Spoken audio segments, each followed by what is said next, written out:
बोलो विष्णु भगवान की जय, माँ लक्ष्मी की जय। पद्म पुराण में वर्णित जया एकादशी की कथा के अनुसार देवराज इंद्र स्वर्ग में राज करते थे और अन्य सब देवगण सुखपूर्वक स्वर्ग में रहते थे। एक समय इंद्र अपनी इच्छा अनुसार नंदनवन में अप्सराओं के साथ विहार कर रहे थे और गंधर्व गान कर रहे थे। उन गंधर्व में प्रसिद्ध पुष्पदंत तथा उसकी कन्या पुष्पवती और चित्रसेन तथा उसकी स्त्री मालिनी भी उपस्थित थे। साथ ही मालिनी का पुत्र पुष्पवान और उसका पुत्र माल्यवान भी था। पुष्पवती गंधर्व कन्या माल्यवान को देखकर उस पर मोहित हो गई और माल्यवान पर काम बाण चलाने लगी। उसके अपने रूप, लावण्य और हाव भाव से माल्यवान को वश में कर लिया। पुष्पवती बहुत सुंदर थी।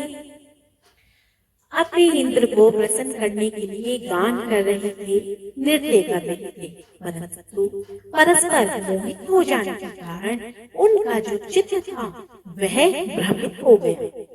इनके ठीक प्रकार न गाने तथा स्वर ताल ठीक न होने से उन जो इंद्र देवता थे उनके प्रेम को समझ गए, उनके भ्रमित होने का कारण समझ गए और उन्होंने इसमें अपना अपमान समझकर उनको श्राप दिया। इंद्र ने कहा, हे मूर्खों, तुमने मेरी आज्ञा का उल्लंघन किया, इसलिए तुम्हें धिक्कार है। अब तुम दोनों स्त्री पुरुष के रूप में मृत्युलोक में जाकर पिशाच रूप धारण करो और अपने कर्म का फल। इंद्र का ऐसा शाप पाकर और यह सुनकर वे अत्यंत दुखी हुए और हिमालय पर्वत पर दुखपूर्वक अपना जीवन व्यतीत करने लगे। उन्हें गंध, रस तथा स्पर्श आदि का भी कुछ ज्ञान नहीं रहा। वहां उनको महान दुख मिल रहे थे। उन्हें एक क्षण के लिए भी निद्रा नहीं आती थी। उस जगह अत्यंत शीत था, इससे उनके रोंगटे खड़े रहते और मारे शीत के दांत बजते रहे। एक दिन पिशाच ने अपनी स्त्री से कहा कि पिछले जन्म में हमने पता नहीं कौन से ऐसे पाप किए जिससे हमको यह दुखदायी पिशाच योनि प्राप्त हुई है। इस पिशाच योनि से तो नर्क के दुख सहना ही उत्तम है। अतः हमें अब किसी प्रकार का पाप नहीं करना चाहिए। इस प्रकार का विचार करते हुए वे अपने दिन व्यतीत कर रहे थे। दैव्य योग से तभी माघ मास में शुक्ल पक्ष की जया एकादशी आई। उस दिन उन्होंने कुछ भी भोजन नहीं किया था और न ही कोई पाक किया था। केवल फल फूल खाकर ही दिन व्यतीत किया और सायंकाल के समय महान दुख से पीपल के वृक्ष के नीचे बैठ गए। उस समय सूर्य भगवान अस्त हो रहे थे। उस रात को अत्यंत ठंड थी, इस कारण वे दोनों शीत के मारे अति दुखित होकर मृतक के समान आपस में चिपके हुए पड़े रहे। उस रात्रि को उन्हें निद्रा भी नहीं। जया एकादशी के उपवास और रात्रि के जागरण से दूसरे दिन प्रभात होते ही उनकी पिशाच योनि से मुक्ति मिल गई। अत्यंत सुंदर गंधर्व और अप्सरा की देह धारण कर सुंदर वस्त्राभूषण से अलंकृत होकर उन्होंने स्वर्ग लोक को प्रस्थान किया। उस समय आकाश में देवता उनकी स्तुति करते हुए पुष्प वर्षा करने लगे।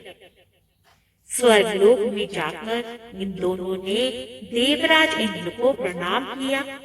इंद्र इनके पहले रूप में देखकर अत्यंत आश्चर्यचकित हुए और पूछने लगे कि तुमने अपनी पिशाच मुनि से किस तरह छुटकारा पाया, सो अब बतलाओ।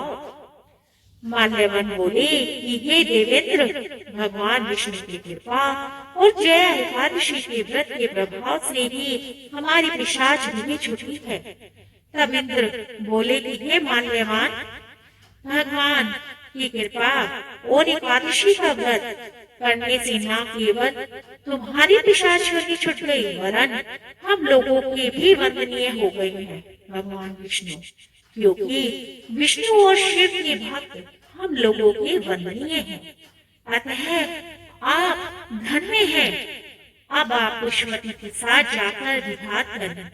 अतः इस जय एकादशी के व्रत से बुरी योनि छूट जाती है, भूत पिशाच वाली योनि छूट जाती है। जिस मनुष्य ने इस एकादशी का व्रत किया है, उसने मानो सब यज्ञ, जप, दान आदि कर लिए।